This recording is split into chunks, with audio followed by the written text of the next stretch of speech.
Ya, kembali lagi kita dalam meditasi buku Kemenangan Akhir, bab yang ke-6 dengan judul Hus dan Jerome.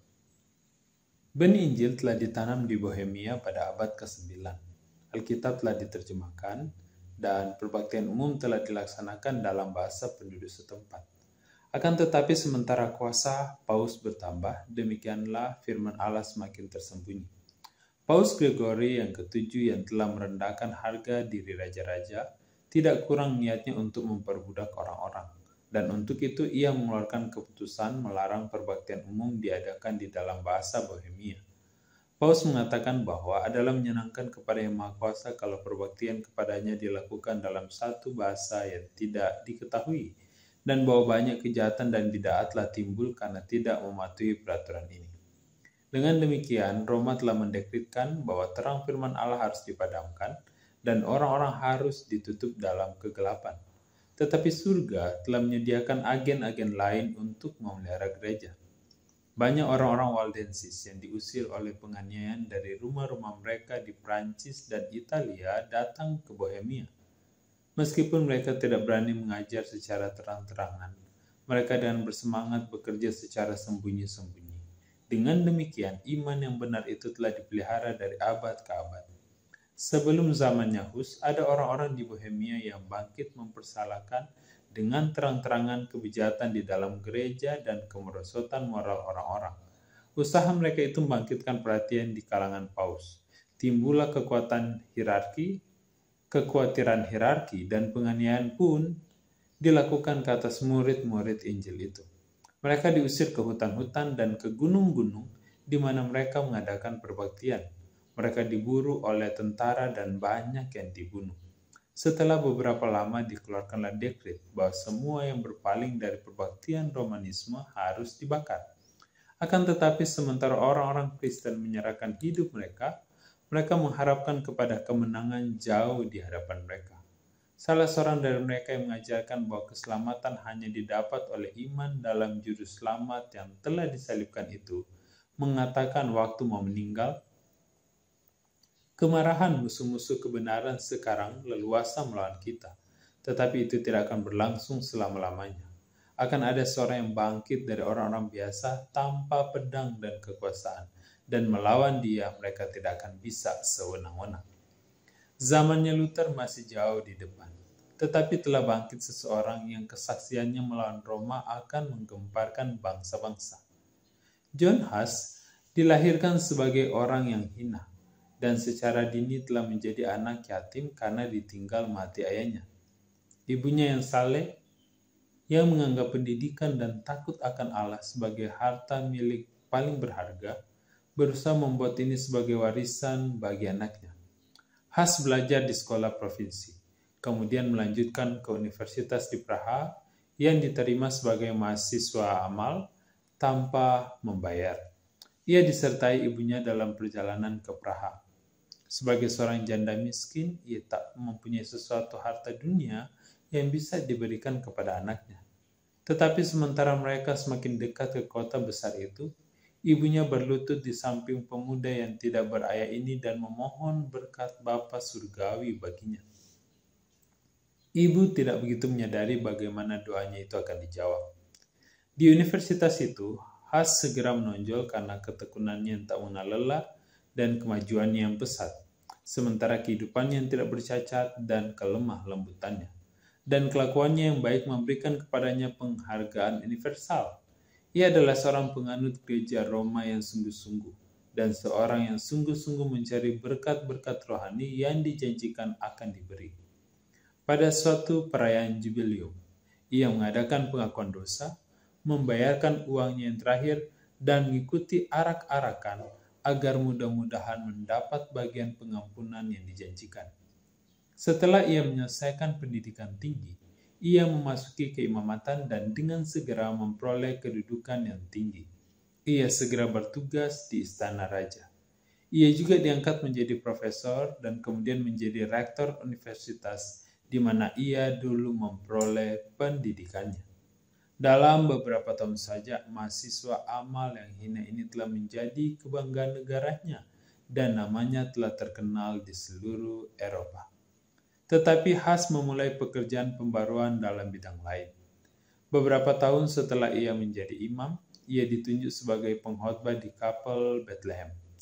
Pendiri kapel ini telah melakukan pengkhotbahan Alkitab dalam bahasa masyarakat setempat sebagai sesuatu yang sangat penting. Walaupun Roma menentang tindakan seperti itu, belum sepenuhnya dihentikan di Bohemia. Tetapi mereka sangat buta mengenai Alkitab dan kejahatan merajalela di semua lapisan masyarakat. Kejahatan ini sangat dicela oleh Has dan menghimbau untuk memperhatikan firman Allah dan menjalankan prinsip-prinsip kebenaran dan kesucian yang ia telah ajarkan berulang-ulang. Seorang warga Praha yang bernama Jerome, yang kemudian begitu dekat berhubungan dengan Has, telah membawa tulisan-tulisan Wycliffe pada waktu ia kembali dari Inggris. Ratu Inggris yang telah bertobat kepada pengajaran Wycliffe adalah Putri Bohemia, dan melalui pengaruhnya juga pekerjaan reformasi itu telah disebarkan secara luas di negara asalnya. Tulisan-tulisan itu dipelajari oleh Has dengan minat yang besar. Ia percaya pengarang tulisan-tulisan itu adalah seorang Kristen yang sungguh-sungguh, sehingga ia cenderung mengakui pembaruan-pembaruan yang dilancarkannya. Has sebenarnya telah masuki suatu jalan yang membawanya jauh dari Roma, walaupun ia tidak menyadarinya. Pada waktu itu ada 2 orang asing yang baru tiba di Praha dari Inggris. Orang-orang itu adalah orang-orang terpelajar yang telah menerima terang. Mereka datang untuk menyebarkan terang di negeri itu. Mereka memulai dengan serangan terbuka terhadap supremasi Paus, dan oleh karena itu mereka segera dibungkam oleh para penguasa. Tetapi oleh karena mereka tidak mau membatalkan niatnya, maka mereka terpaksa mencari cara lain. Oleh karena mereka adalah artis-artis yang sekaligus pengkhotbah, mereka mulai menggunakan kemahiran mereka. Di suatu tempat yang terbuka untuk umum, mereka melukis 2 gambar. Yang satu menggambarkan Kristus memasuki Yerusalem, lemah lembut dan mengendarai seekor keledai, dan diikuti oleh murid-muridnya dengan pakaian yang sudah kumal dan dengan kaki telanjang. Lukisan yang satu lagi menggambarkan prosesi kepausan.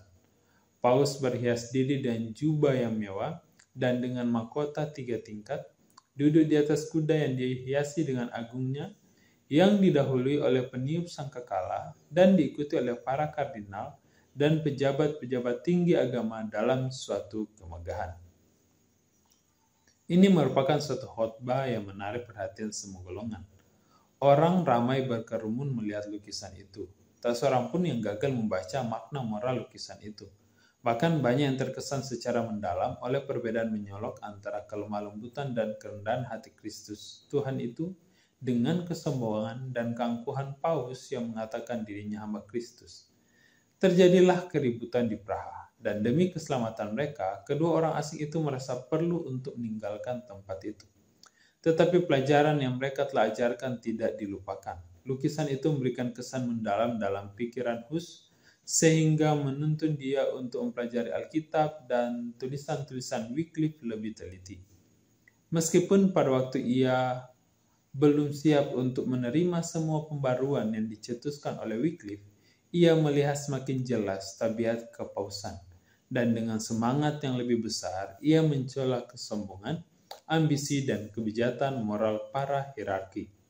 Dari Bohemia, terang itu meluas ke Jerman. Karena gangguan yang terjadi di Universitas Praha menyebabkan ratusan mahasiswa Jerman ditarik dari sana. Banyak dari antara mereka telah menerima pengetahuan pendahuluan Alkitab dari Has, dan pada waktu mereka kembali, mereka menyiarkan Injil itu di negeri mereka. Berita mengenai pekerjaan di Praha telah sampai ke Roma, dan Has dipanggil untuk menghadap Paus di Roma. Memenuhi panggilan seperti itu berarti Has membuka diri kepada kematian.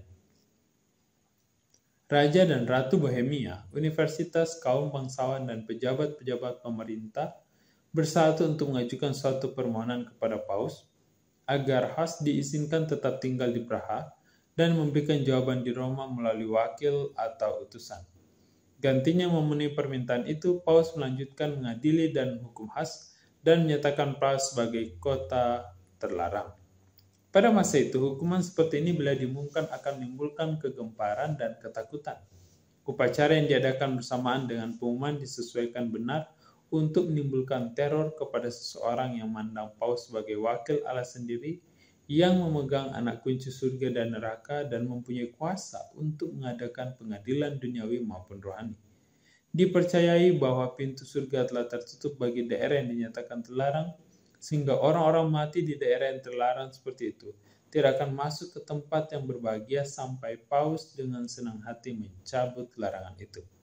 Dan sebagai tanda bencana yang mengerikan ini, semua upacara agama dihentikan, gereja-gereja ditutup, upacara pernikahan dilaksanakan di halaman gereja saja. Orang-orang mati dilarang dikuburkan di tempat pemakaman yang telah ditabiskan. Mereka dikuburkan di parit-parit atau di ladang-ladang tanpa upacara penguburan. Dengan demikian, oleh hal-hal yang menarik kepada imajinasi orang-orang, Roma berusaha menguasai hati nurani manusia. Kota Praha dipenuhi kegemparan dan kekacauan. Sebagian besar menuduh Hus sebagai penyebab dari semua malapetaka ini dan menuntut agar ia menyerah saja kepada tindakan belas dendam Roma. Untuk menenangkan gejolak tersebut, untuk sementara pembaru itu mengundurkan diri ke kampung halamannya. Ia menulis kepada teman-temannya di Praha, "Jika saya mengundurkan diri dari tengah-tengah Anda sekalian, adalah mengikuti ajaran dan teladan Yesus Kristus untuk memberikan kesempatan kepada orang-orang yang sudah sakit pikiran mengambil bagi dirinya hukuman yang kekal dan agar supaya jangan menjadi penyebab kepicikan dan penganiayaan bagi orang-orang saleh. Saya juga mengasingkan diri dengan pengertian agar imam-imam yang tidak saleh itu boleh terus melarang pengkhotbahan firman Allah lebih lama di tengah-tengah kamu. Tapi saya tidak membebaskan kamu untuk menyangkal kebenaran ilahi, untuk mana dengan pertolongan ilahi saya bersedia mati." Hus tidak berhenti berusaha. Ia menjelajahi negeri-negeri di sekitarnya, berkhotbah kepada orang-orang yang berminat mendengar. Dengan demikian, usaha-usaha yang dimaksudkan Paus untuk menekan penyebaran Injil itu justru menyebabkan lebih luas menyebar. Karena kami tidak dapat berbuat apa-apa melawan kebenaran. Yang dapat kami perbuat ialah untuk kebenaran. Dan sampai sejauh ini dalam karirnya, pikiran Hus tampaknya dipenuhi oleh pertentangan yang sengit. Meskipun gereja menyerang dia bagaikan petir, tapi ia tidak menyangkal kekuasaan gereja itu. Baginya gereja Roma masih tetap istri Kristus dan Paus adalah utusan dan wakil Allah. Yang ditentang oleh Hus ialah penyalahgunaan kekuasaan bukan prinsipnya. Hal ini membawa pertentangan besar antara keyakinan pengertiannya dan tuntutan hati nuraninya. Jikalau kekuasaan itu benar dan mutlak, sebagaimana yang dipercayainya demikian, bagaimana mungkin sampai ia merasa terpaksa untuk menolaknya? Ia melihat bahwa menuruti kuasa itu berarti dosa. Tetapi mengapa penurutan kepada gereja yang mutlak seperti itu menuntun kepada masalah? Inilah masalah yang tidak bisa dipecahkannya. Inilah keraguan-raguan yang menyiksanya setiap saat. Penyesuaian yang paling mungkin yang bisa dilakukannya ialah bahwa hal itu terjadi lagi. Sebagaimana pernah terjadi pada zaman Juru Selamat, imam-imam gereja telah menjadi jahat dan menggunakan wewenangnya yang legal untuk sesuatu hasil yang tidak legal. Ini menuntunnya untuk mengambil satu pedoman bagi dirinya dan mengkhotbahkan kepada orang-orang lain bahwa peribahasa ajaran Alkitab yang disampaikan melalui pengertian itulah yang mengendalikan hati nurani. Dengan perkataan lain, bahwa Allah berbicara di dalam Alkitab dan bukan gereja berbicara melalui imam-imam. Inilah penuntun yang mutlak. Bila mana pada satu waktu kegemparan di Praha telah reda, maka Hus kembali ke kapelnya di Bethlehem untuk meneruskan mengkhotbahkan firman Allah dan lebih berani dan lebih bersemangat. Musuh-musuhnya terus aktif dan kuat, tetapi ratu dan beberapa orang bangsawan adalah teman-temannya dan banyak orang yang memihak kepadanya.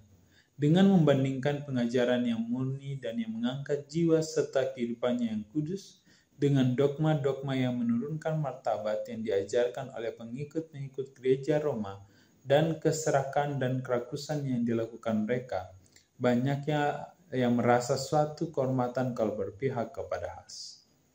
Sampai sejauh ini Hus masih sendirian dalam pekerjaannya.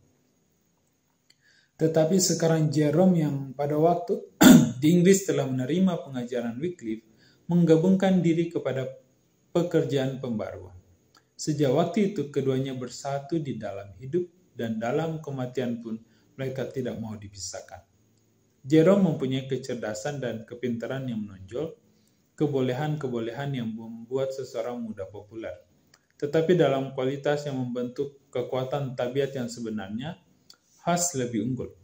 Pertimbangannya yang tenang dapat menjadi pengekang kepada semangat Jerome yang suka meledak-ledak, yang dengan kerendahan hati menerima kata-kata dan nasihatnya. Dengan usaha mereka yang bersatu, pekerjaan pembaruan itu lebih cepat berkembang. Allah membiarkan terang yang besar bersinar ke dalam pikiran orang-orang pilihan ini, menyatakan kepada mereka kesalahan-kesalahan Roma yang banyak. Tetapi mereka tidak menerima semua terang yang harus diberikan kepada dunia ini. Melalui hamba-hambanya ini, Allah telah menuntun orang-orang keluar dari kegelapan Romanisme. Tetapi banyak dan besarlah rintangan yang mereka hadapi, dan Tuhan memimpin mereka terus langkah demi langkah di dalam pekerjaannya sebagaimana yang sanggup mereka pikul. Mereka tidak dipersiapkan untuk menerima semua terang itu sekaligus. Seperti kemuliaan sinar matahari pada waktu tengah hari kepada orang-orang yang sudah lama tinggal di dalam kegelapan, jika diberikan dengan serta-merta akan menyebabkan mereka meninggalkan kebenaran itu. Itulah sebabnya Allah menyatakannya sedikit demi sedikit kepada para pemimpin sebagaimana kesanggupan orang-orang menerimanya. Dari abad ke abad, pekerja-pekerja yang setia susul-menyusul menuntun orang-orang lebih jauh ke dalam jalan pembaruan. Perpecahan dalam gereja masih terus berlangsung. Sekarang, 3 orang paus bersaing untuk mendapatkan supremasi, dan persaingan mereka itu memenuhi dunia kekristenan dengan kejahatan dan keributan. Tidak puas dan saling mengutuk, mereka juga menggunakan senjata.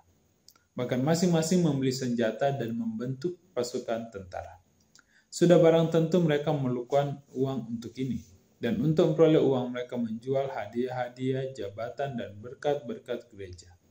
Para imam juga meniru atasan mereka, memperjualbelikan pangkat gereja dan berperang menjatuhkan martabat lawan dan memperkuat kekuasaan sendiri. Dengan keberanian yang semakin bertambah setiap hari, Huss mencela kekejian yang dilakukan dengan kedok agama. Dan orang-orang menuduh para pemimpin Roma sebagai penyebab penderitaan yang menimpa dunia kekristenan. Sekali lagi kota Praha nampaknya berada di tepi jurang pertikaian berdarah. Seperti pada zaman-zaman dahulu, hamba-hamba Allah dituduh sebagai yang mencelakakan Israel. Kota itu sekali lagi dinyatakan sebagai kota terlarang, dan Huss mengundurkan diri ke kampung halamannya. Berakhirlah sudah kesaksian setia yang keluar dari kapalnya di Bethlehem. Ia akan berbicara dari podium yang lebih luas kepada semua dunia kekristenan sebelum menyerahkan nyawanya sebagai saksi kebenaran. Untuk mengatasi kejahatan-kejahatan yang mengganggu Eropa, maka diadakanlah konsili umum di Konstans. Konsili itu diadakan atas kemauan Kaisar Sigismund oleh salah seorang paus yang bersaing, Yohanes ke-13. Sebenarnya Paus Yohanes tidak menyukai diadakannya konsili itu oleh karena tabiat pribadinya dan kebijaksanaannya tidak tahan pemeriksaan. Baik oleh pejabat-pejabat tinggi gereja yang kurang bermoral sebagaimana juga para anggota gereja pada masa itu. Namun ia tidak berani melawan keinginan Kaisar Sigismund. Tujuan utama yang hendak dicapai konsili itu ialah untuk memulihkan perpecahan di dalam gereja dan untuk membasmi bidah atau aliran yang menyimpang.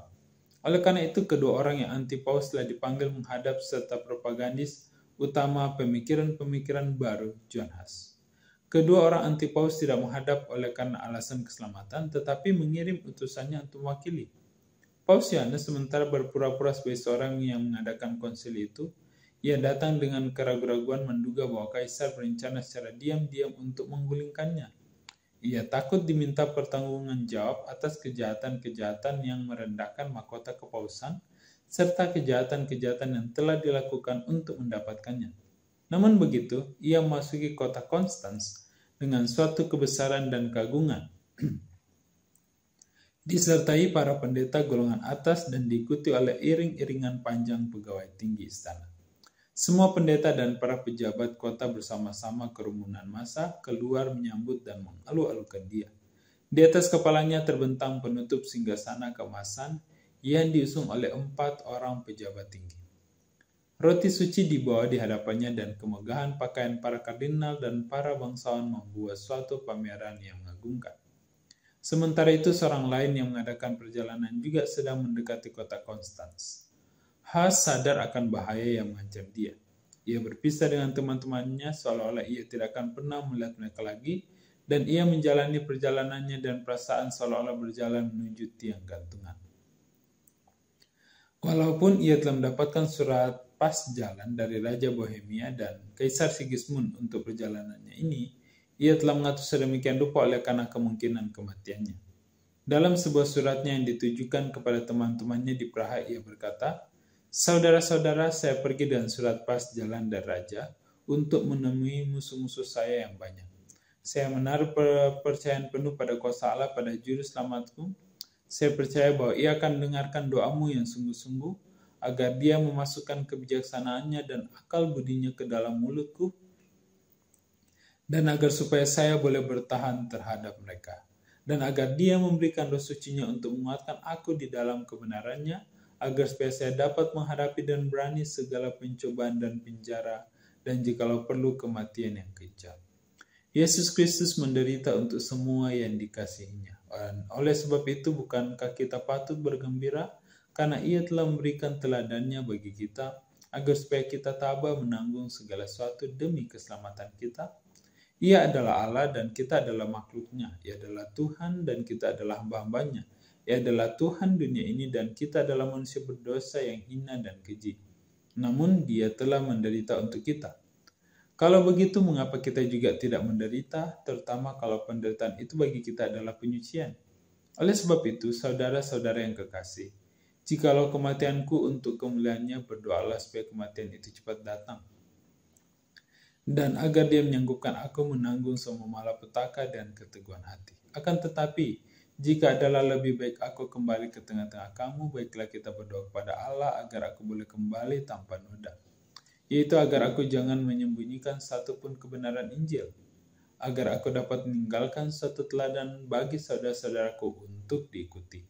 Oleh sebab itu mungkin saudara-saudara tidak akan mandang mukaku lagi di Praha.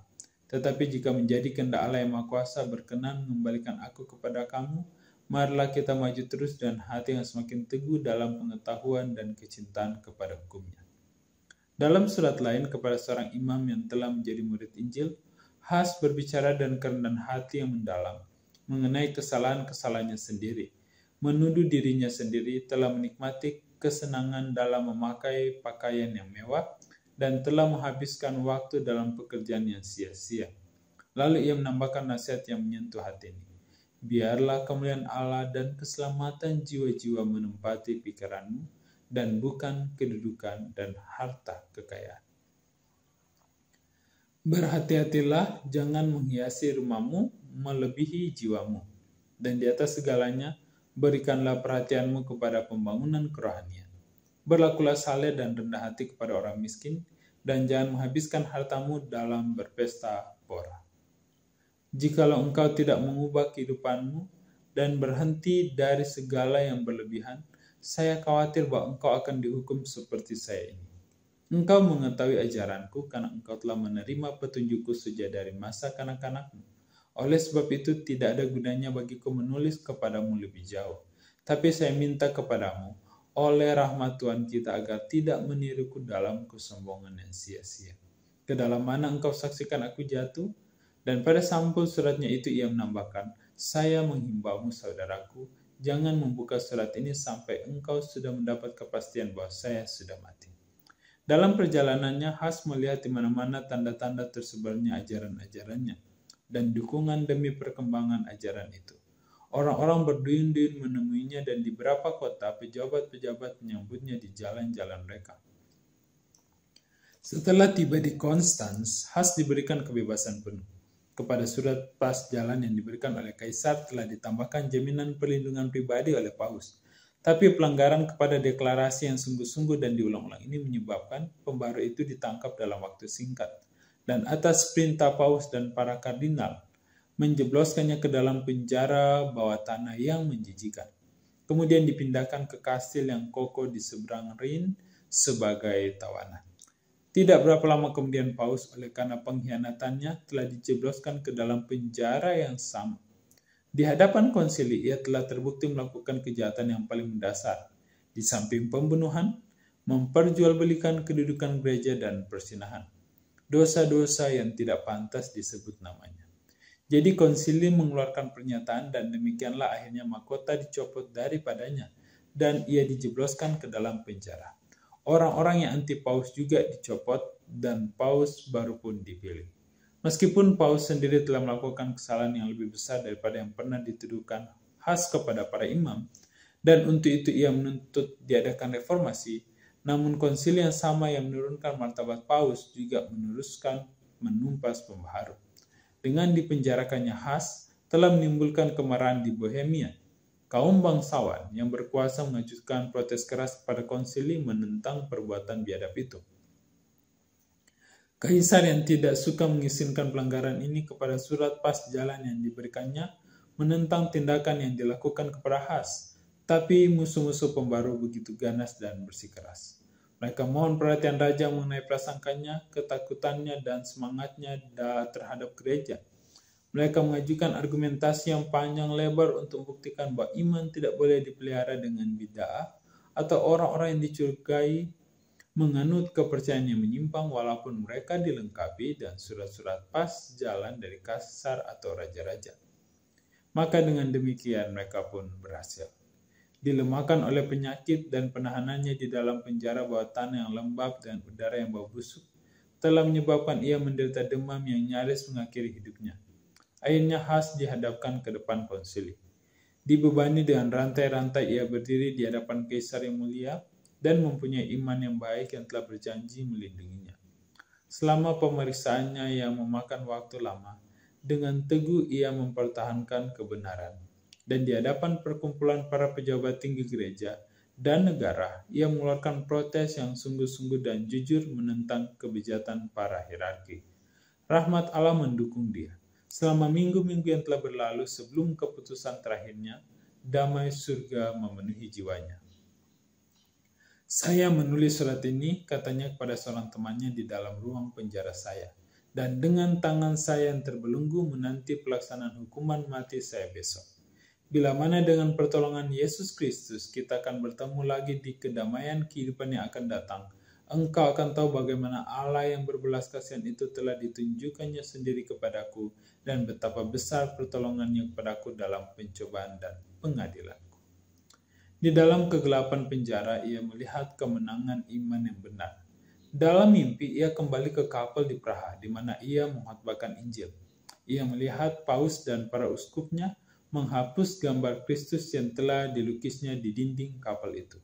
Penglihatan ini menyusahkan hatinya, tetapi hari berikutnya, ia melihat banyak pelukis melukis kembali gambar itu dalam jumlah yang lebih besar dan dengan warna yang lebih terang. Segera setelah tugas mereka selesai, para pelukis itu yang telah dikelilingi oleh banyak sekali orang berseru, "Sekarang biarlah para paus dan para uskup datang." Mereka tidak akan pernah lagi bisa menghapus gambar itu. Pembaru itu berkata pada waktu ia menghubungkan mimpinya, "Saya merasa pasti bahwa gambar Kristus tidak akan pernah dihapus. Mereka ingin memusnahkannya, tetapi akan dilukis baru di dalam semua hati oleh para pengkhotbah yang jauh lebih baik dari saya." Untuk terakhir kalinya, khas dibawa kembali ke hadapan konsili. Mahkamah sekali ini adalah mahkamah yang brilian dan luas.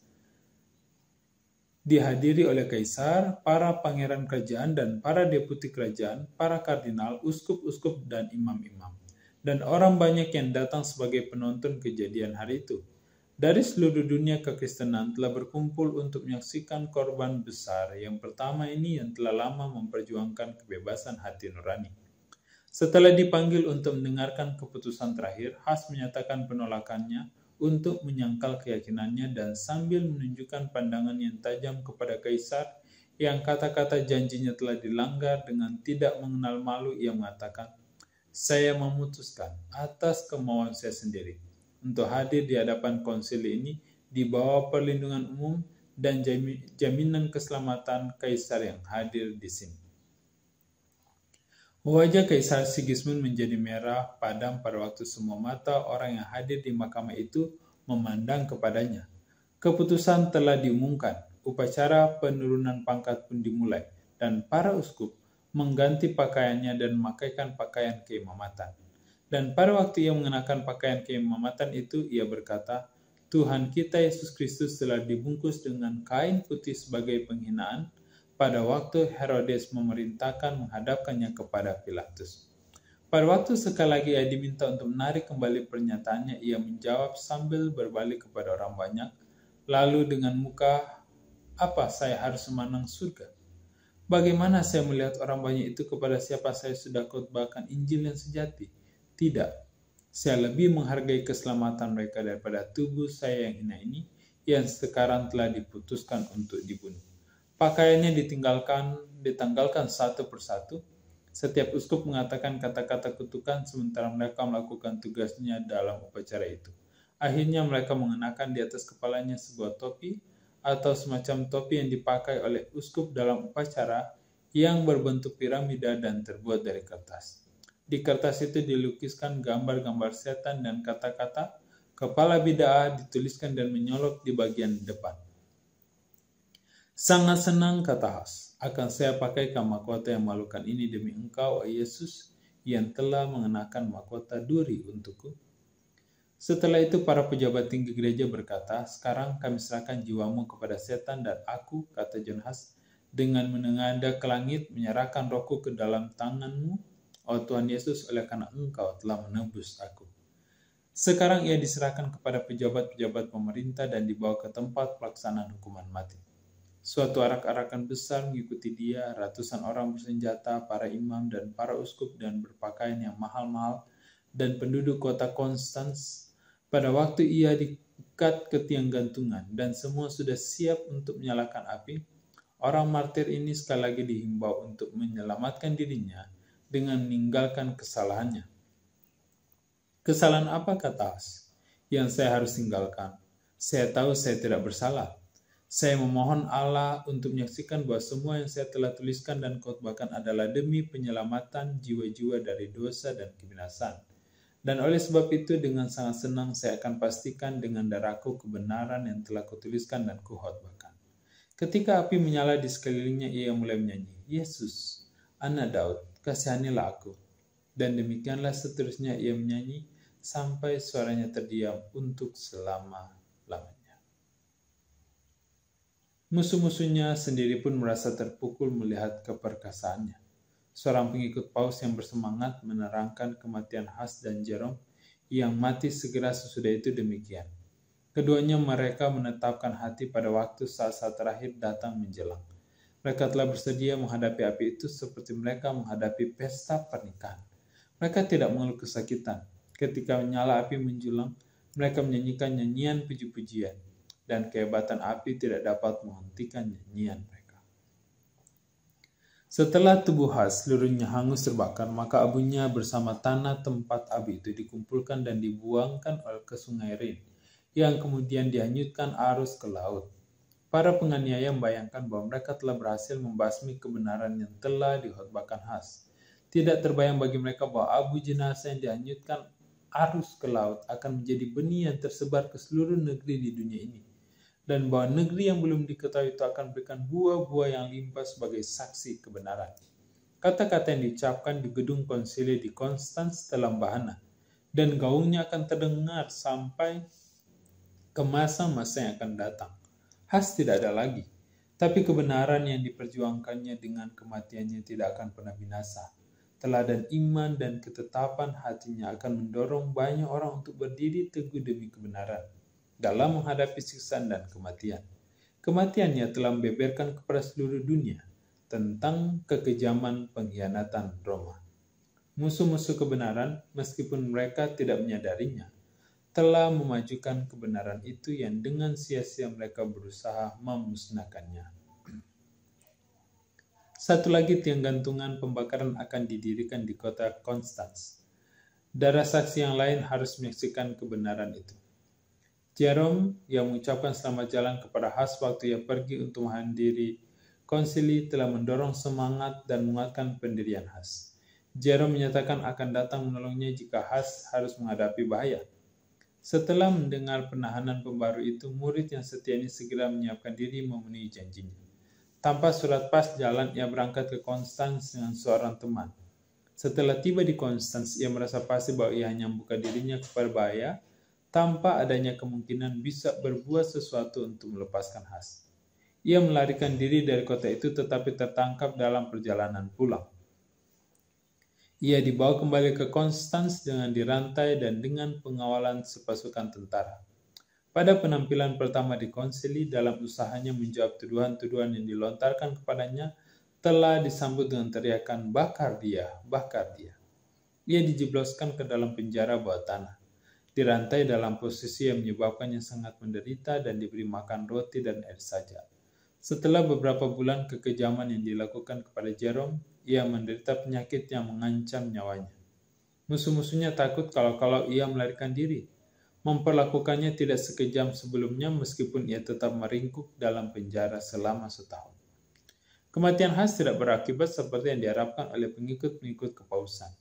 Pelanggaran terhadap surat pas jalan telah membangkitkan badai kemarahan.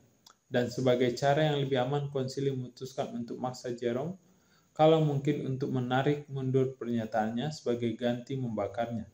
Ia dibawa menghadap mahkamah dan memberikan pilihan untuk menarik kembali pernyataannya atau mati di tiang gantungan pembakaran.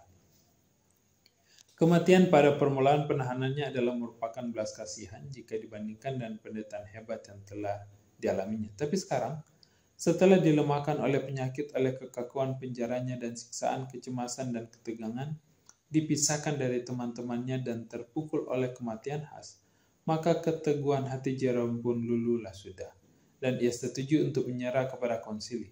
Ia berjanji kepada dirinya untuk mati imam Katolik dan menerima tindakan konsili dalam melarang ajaran-ajaran Wycliffe dan Has, namun kecuali kebenaran kudus yang mereka telah ajarkan. Dengan cara ini, Jerome berusaha untuk mendiamkan suara hati nuraninya dan melepaskan diri dari kebinasaannya. Akan tetapi di dalam keterasingannya di penjara bawah tanah, ia melihat lebih jelas apa yang telah dilakukannya. Ia memikirkan keberanian dan kesetiaan Has, bertolak belakang dengan penyangkalannya akan kebenaran itu. Ia memikirkan Tuhan yang kepadanya ia telah berjanji untuk melayani dan demi kepentingannya sendiri bersedia menanggung kematian di kayu salib. Sebelum menarik kembali pernyataannya, ia memperoleh penghiburan atas semua penderitaannya dan kepastian memperoleh kasih Allah. Tapi sekarang, penyesalan yang dalam dan keraguan-raguan menyiksa jiwanya. Ia tahu bahwa masih banyak penarikan pernyataan yang harus dilakukannya sebelum ia berdamai dengan Roma. Jalan yang sekarang ia lalui bisa berakhir hanya dengan kemurtadan penuh. Akhirnya ia membuat keputusan, ia tidak akan menyangkal Tuhannya hanya untuk kelepasan sementara dari penderitaan. Kemudian ia dibawa kembali menghadap konsili. Penyerahannya belum memuaskan para hakimnya. Kehausan mereka akan darah yang dirangsang oleh kematian Has mendesak mereka untuk mendapatkan korban baru. Hanya dengan penyerahan tanpa syarat kebenaran itu, Jerome dapat mempertahankan hidupnya. Tapi ia telah menetapkan untuk berpegang pada imannya dan mengikuti jejak saudara martirnya Has ke pembakaran. Ia membatalkan penarikan pernyataannya yang sebelumnya, dan sebagai seorang yang sedang sekarat dengan sungguh-sungguh ia mohon kesempatan untuk memberikan pembelaannya. Takut akan pengaruh kata-katanya, para pejabat tinggi gereja bertahan agar ia hanya menguatkan atau menolak kebenaran tuduhan yang dituduhkan kepadanya. Jerome memprotes perlakuan yang begitu kejam dan tidak adil. Kamu telah menutup saya di penjara yang mengerikan selama 340 hari. Katanya, di tengah-tengah kekotoran, di dalam ruangan yang pengap dan bau busuk, dan di mana sangat kekurangan segala sesuatu. Dan sekarang kamu membawa saya menghadap dan mendengarkan musuh-musuhku, tetapi kamu tidak mau mendengarkan aku. Jikalau kamu benar-benar orang bijaksana dan terang dunia ini, hati-hatilah jangan berdosa kepada keadilan. Bagiku, aku hanya seorang manusia yang lemah. Hidupku tidak begitu penting. Dan bila mana saya menghimbau kamu agar jangan mengucapkan satu pun kalimat yang tidak adil, saya bukan berkata-kata untuk diriku, tetapi untuk kamu. Akhirnya permohonannya disetujui. Di hadapan hakimnya, Jerome berlutut dan berdoa agar roh ilahi dapat kiranya menguasai pikirannya dan kata-katanya. agar ia dapat berbicara dengan tidak bertentangan dengan kebenaran atau yang tidak menghormati Tuhannya. Baginya pada hari itu telah digenapi janji Allah kepada murid-murid yang pertama itu. Karena aku, kamu akan digiring ke muka penguasa-penguasa dan raja-raja. Apabila mereka menyerahkan kamu, janganlah kamu khawatir akan bagaimana dan akan apa yang harus kamu katakan. Karena semuanya itu akan dikurniakan kepadamu pada saat itu juga. Karena bukan kamu yang berkata-kata, melainkan roh Bapamu, Dia yang berkata-kata di dalam kamu. Kata-kata Jerome menimbulkan keheranan dan kekaguman juga kepada musuh-musuhnya. Karena sepanjang tahun ia telah dikurung di dalam penjara bawah tanah, ia tidak bisa membaca bahkan melihat. Ia menanggung penderitaan fisik yang berat dan kecemasan mental. Namun argumen-argumennya disampaikan dengan begitu jelas dan dengan kuasa, seolah-olah ia tidak pernah mengalami gangguan kesempatan belajar. Ia menunjukkan kepada para pendengarnya barisan panjang orang-orang kudus yang telah dihukum oleh hakim-hakim yang tidak adil. Hampir di setiap generasi terdapat orang-orang yang sementara berusaha mengangkat derajat orang-orang pada zamannya telah dipersalahkan dan dibuang. Tetapi yang kemudian hari ternyata berhak mendapat kehormatan. Kristus sendiri telah dihukum sebagai penjahat oleh pengadilan yang tidak adil. Pada waktu Jerome menarik kembali pernyataannya, ia setuju dengan keputusan pengadilan yang menghukum mati Hus. Tapi sekarang ia menyatakan pertobatannya dan bersaksi mengenai ketidakbersalahan dan kesalehan orang yang mati syahid itu. Saya mengenal dia sejak masa kanak-kanaknya. Katanya, ia adalah orang yang paling baik, jujur, dan saleh. Ia telah dihukum walaupun ia tidak bersalah. Saya juga sudah sedia untuk mati. Saya tidak akan mundur menghadapi siksaan yang telah disediakan bagiku oleh musuh-musuhku dan para saksi palsu. Pada suatu hari kelak, mereka akan mempertanggungjawabkan semua perbuatan tipuan mereka di hadapan Allah yang Maha Agung, yang tak seorang pun bisa menipu. Dalam penyesalan dirinya sendiri karena menyangkal kebenaran, Jerome selanjutnya berkata, dari semua dosa yang aku lakukan sejak masa mudaku, tidak ada yang lebih berat membebani pikiranku dan menyebabkanku begitu sangat menyesal daripada apa yang kulakukan di tempat celaka ini. Pada waktu aku menyetujui keputusan yang tidak adil yang dijatuhkan kepada Wycliffe dan kepada syuhada Saleh John Hus, tuanku dan sahabatku. Ya, aku mengakuinya dari dalam hatiku dan menyatakan dengan kengerian bahwa aku merasa malu dan takut pada waktu saya mempersalahkan ajaran-ajaran mereka oleh karena takut mati. Oleh sebab itu aku memohon, Allah Maha Kuasa sudi mengampuni aku dari dosa-dosaku, terutama yang saat ini yang paling mengerikan dari semua. Sambil menunjuk kepada hakimnya, ia berkata dengan tegas, kamu telah mempersalahkan Wycliffe dan John Hus, bukan karena menggoncangkan doktrin gereja, tapi hanya oleh karena mengutuk kejahatan yang dilakukan para pendeta, kesombongan dan keangkuhan mereka, dan semua kebusukan para pejabat tinggi gereja dan para imam. Hal-hal yang mereka sudah kuatkan yang tidak dapat dibantah lagi. Aku juga berpikir dan mengatakan demikian seperti mereka. Kata-katanya disela. Para pejabat tinggi gereja gemetar dalam kemarahannya dan berteriak, bukti-bukti apa lagi yang diperlukan? Kita telah melihat dengan mata kepala kita sendiri seorang bid'ai yang keras kepala. Tanpa terpengaruh oleh keributan itu, Jerome menyerukan, apakah kamu menyangka aku takut mati? Kamu telah mengurung aku di penjara bawah tanah yang mengerikan setahun penuh, yang lebih mengerikan dari kematian itu sendiri. Kamu telah memperlakukan saya lebih buruk dari orang-orang Turki, Yahudi, atau orang kafir. Dan dagingku sebenarnya telah membusuk dan terlepas dari tulang-tulangku selagi aku masih hidup. Namun begitu, saya tidak mengeluh, karena ratap tangis akan menyakitkan hati dan jiwa. Tapi aku tak dapat mengutarakan keherananku atas kebiadaban besar seperti itu terhadap seorang Kristen. Sekali lagi topan amarah menolak dan Jerome dilarikan ke penjara. Namun ada beberapa orang di dalam mahkamah yang sangat terkesan dan kata-kata Jerome dan yang ingin untuk menyelamatkan nyawanya. Ia dikunjungi oleh para pejabat tinggi gereja dan mendorongnya untuk menyerahkan dirinya kepada konsili. Hari depan yang paling gemilang telah ditawarkan kepadanya sebagai imbalannya jika ia meninggalkan perlawanannya kepada Roma. Tapi seperti Tuhannya, pada waktu ditawarkan kemuliaan dunia, Jerome tetap teguh menolak. Buktikanlah kepadaku dari Alkitab bahwa aku ini salah, katanya, dan aku akan meninggalkannya untuk selama-lamanya. Alkitab, seru seorang yang mencobainya. Apakah semuanya harus diadili oleh Alkitab? Siapa yang bisa mengertinya sampai gereja menafsirkannya? Apakah tradisi manusia lebih layak untuk dipercaya daripada Injil Juru Selamat kita? Jawab Jerome. Paulus tidak menasihatkan orang-orang yang dikirimi surat untuk mendengarkan tradisi manusia, tetapi katanya selidikilah Alkitab. Bidah, teriak seseorang. Saya menyesal telah membujuk engkau begitu lama, saya melihat bahwa engkau telah didorong oleh setan. Tidak lama kemudian, keputusan hukuman mati dijatuhkan kepadanya. Ia dituntun ke tempat yang sama di mana Has menyerahkan nyawanya, dan sepanjang jalan ia menyanyi, wajahnya bercahaya penuh sukacita dan kedamaian. Pandangan tertuju kepada Kristus dan baginya kematian telah kehilangan kengeriannya. Pada waktu petugas yang hampir menyalakan onggokan kayu api berjalan di belakangnya, syuhada itu berkata, "Majulah dengan berani. Taruhlah api itu di wajahku. Kalau saya takut, saya tidak akan berada di sini." Kata-katanya yang terakhir yang diucapkan sementara nyala api membesar di sekelilingnya adalah sebuah doa.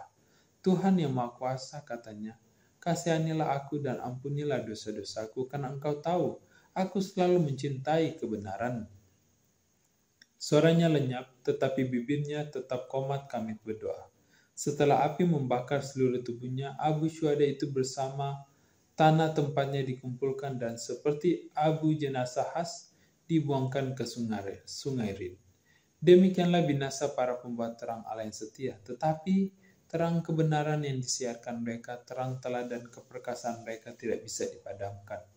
Bagaikan manusia yang paling kuat berusaha menahan peredaran matahari agar matahari fajar tidak menyingsing, tetapi bagaimanapun juga fajar tetap terbit bagi dunia. Pelaksanaan hukuman mati Has telah menyulut api kemarahan dan kengerian di Bohemia.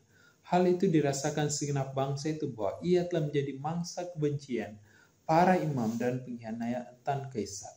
Ia dinyatakan sebagai seorang guru kebenaran yang setia, dan konsili yang memutuskan hukuman mati itu dituduh bersalah sebagai pembunuh. Ajaran-ajaran Has sekarang menarik perhatian orang lebih banyak daripada sebelumnya. Atas perintah kepausan, tulisan-tulisan Wycliffe telah dibakar, tetapi yang lolos dari permusnahan sekarang dibawa keluar dari tempat persembunyiannya dan dipelajari bersama Alkitab atau bagian-bagiannya yang bisa didapat. Dan banyaklah yang dituntun menerima iman yang diperbarui itu. Para pembunuh Has tidak tinggal diam dan menyaksikan kemenangan-kemenangan Has. Paus dan Kaisar bersatu untuk menumpas gerakan itu dan tentara Sigismund menyerang Bohemia. Tetapi bangkit seorang penyelamat. Siska yang segera sesudah perang mulai telah menjadi buta sama sekali, namun adalah seorang jenderal yang paling mahir pada zamannya menjadi pemimpin orang Bohemia. Percaya pada pertolongan Allah dan kebenaran perjuangan mereka sehingga orang-orang dapat menahan tentara musuh yang kuat yang menyerang mereka. Berulang-ulang Kaisar mengirim tentara baru untuk menyerang Bohemia hanya untuk dipukul mundur secara memalukan. Pengikut-pengikut Has sekarang tidak takut mati dan tak ada yang tahan melawan mereka. Beberapa tahun setelah perang meletus, Siska si pemberani itu wafat, tetapi tempatnya digantikan oleh Procopius, yang juga adalah seorang jenderal pemberani dan terampil, dan dalam berbagai hal seorang pemimpin yang lebih berkemampuan. Musuh-musuh orang Bohemia mengetahui bahwa pejuang yang buta itu telah meninggal, merasa sudah saatnya untuk menebus kekalahan mereka selama ini, dan Paus mengumumkan perang suci melawan pengikut-pengikut Has. Dan tentara yang besar jumlahnya segera dikirimkan menyerang Bohemia, tetapi hanya untuk menderita kekalahan yang mengerikan. Perang suci lain diumumkan di semua negara kepausan di Eropa, tentara, uang, dan perlengkapan perang dikumpulkan. Orang banyak berduyun-duyun menggabungkan diri ke bawah panji-panji kepausan. Mereka merasa pasti bahwa akhirnya para bid'ah pengikut Has akan dapat ditumpas. Dengan keyakinan akan menang, pasukan besar itu pun memasuki Bohemia. Orang-orang Bohemia bertempur mengusir mereka. Kedua pasukan saling mendekat sehingga hanya dipisahkan oleh sebuah sungai saja. Tentara kepausan jauh lebih unggul, tetapi sebagai gantinya mereka langsung menyeberangi sungai untuk memerangi pengikut-pengikut Has. Mereka berdiri memandangi dan diam prajurit-prajurit Has. Sebenarnya mereka jauh-jauh datang hanya untuk memerangi pengikut-pengikut Has ini.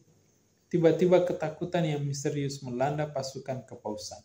Tanpa membuat sesuatu untuk melawan, pasukan yang kuat ini tercerai-berai, dihalau oleh kekuatan yang tidak kelihatan. Banyak yang disembelih oleh pasukan pengikut-pengikut Has yang mengejar musuh yang lari itu, dan banyaklah barang-barang rampasan yang jatuh ke tangan pasukan yang menang. Sehingga sebagai gantinya perang itu membuat kemiskinan justru membuat orang-orang Bohemia lebih kaya. Beberapa tahun kemudian, perang suci yang lain direncanakan di bawah pimpinan Paus yang baru. Seperti yang sebelumnya, tentara dan peralatan diambil dari negara-negara kepausan di Eropa. Banyaklah janji diberikan untuk membujuk orang-orang untuk bergabung kepada pekerjaan yang berbahaya ini. Pengampunan penuh atas kejahatan yang paling keji telah dijanjikan bagi setiap orang tentara kepausan. Semua yang tewas dalam peperangan itu dijanjikan upah besar di surga, dan mereka yang selamat akan memperoleh penghormatan dan kekayaan di medan pertempuran. Sekali lagi pasukan besar telah terkumpul dan melintasi perbatasan masuk ke Bohemia. Pasukan pengikut khas menggunakan taktik mundur di hadapan pasukan penyerang, sehingga musuh semakin jauh masuk ke negeri itu. Hal ini membuat penyerang mengira bahwa mereka telah menangkan peperangan. Akhirnya tentara Procopius bertahan dan berbalik menghadapi musuh. Maju menyerang mereka. Tentara musuh menyadari kesalahannya menunggu serangan di perkemahannya. Sementara suara pasukan yang mendekat terdengar bahkan sebelum pasukan pengikut khas terlihat, kembali kepanikan melanda pasukan kepausan. Para pangeran, para jenderal dan tentara biasa membuangkan senjata mereka, lalu lari ke segala penjuru. Sia-sia utusan kepausan yang memimpin penyerangan itu. Berusaha untuk mengumpulkan pasukan yang sudah ketakutan dan kocar-kacir tak teratur lagi itu. Walaupun ia berusaha keras, ia sendiri pun juga ikut hanyut dalam arus pelarian. Kekalahan itu sempurna dan sekali lagi barang-barang rampasan yang banyak jatuh ke tangan pemenang. Demikianlah untuk kedua kalinya pasukan yang jumlahnya besar yang dikirim oleh bangsa-bangsa kuat di Eropa. Pasukan yang berani, yang siap tempur, dan yang dilatih dan diperlengkapi untuk berperang. Lari tanpa perlawanan dari hadapan para pembela bangsa yang kecil dan lemah. Disinilah manifestasi kuasa ilahi. Para penyerang telah dipukul mundur dengan teror gaib. Ia yang mengalahkan tentara Firaun di Laut Merah, yang membuat lari tentara Midian dari hadapan Gideon, dan pasukannya yang berjumlah 300 orang itu, yang pada suatu malam melumpuhkan pasukan Asyur yang angkuh, kembali merentangkan tangannya, melumpuhkan kekuatan penindas. Di sanalah mereka ditimpa kejutan yang besar, padahal tidak ada yang mengejutkan. Sebab Allah menghaburkan tulang-tulang para pengupungu, mereka akan dipermalukan sebab Allah telah menolak mereka. Setelah putus asa tidak berhasil menguasai Bohemia dan kekuatan senjata, para pemimpin kepausan akhirnya menggunakan saluran-saluran diplomasi. Mereka mengadakan kompromi, sementara mereka mengatakan berikan kemerdekaan hati nurani kepada Bohemia. Tapi sebenarnya mereka dikhianati untuk masuk ke dalam kekuasaan Romawi. Orang-orang Bohemia mengajukan 4 tuntutan sebagai syarat perdamaiannya dan Roma.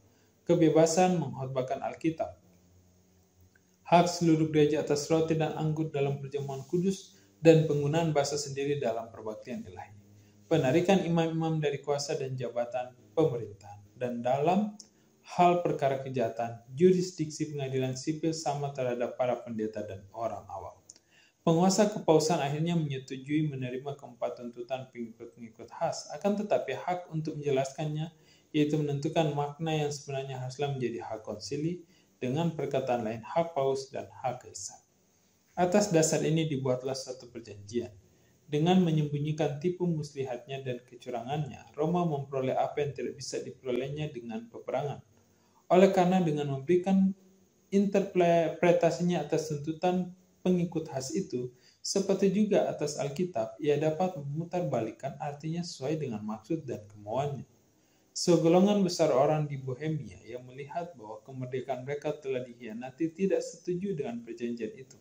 Timbullah perselisihan dan perpecahan, ia menjurus kepada bentrokan dan pertumpahan darah di antara mereka sendiri.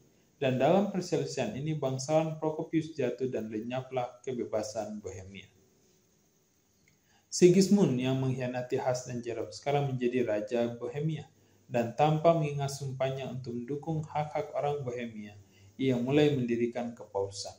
Tetapi ketakutannya kepada Roma tidak memberi keuntungan banyak baginya. Selama 20 tahun kehidupannya telah dipenuhi dengan kerja keras dan bahaya. Bala tentaranya dikalahkan, dan hartanya habis terkuras oleh perjuangan yang lama dan yang tak membawa hasil. Dan sekarang setelah ia merintah selama setahun, ia pun mangkat, meninggalkan kerajaannya di tepi jurang perang saudara, dan mewariskan kepada generasi yang akan datang suatu nama kekejian. Kerusuhan, perselisihan, dan pertumpahan darah berkepanjangan.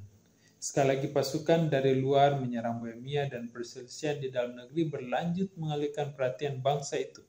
Mereka yang tetap setia kepada Injil dihadapkan kepada penganiayaan berdarah.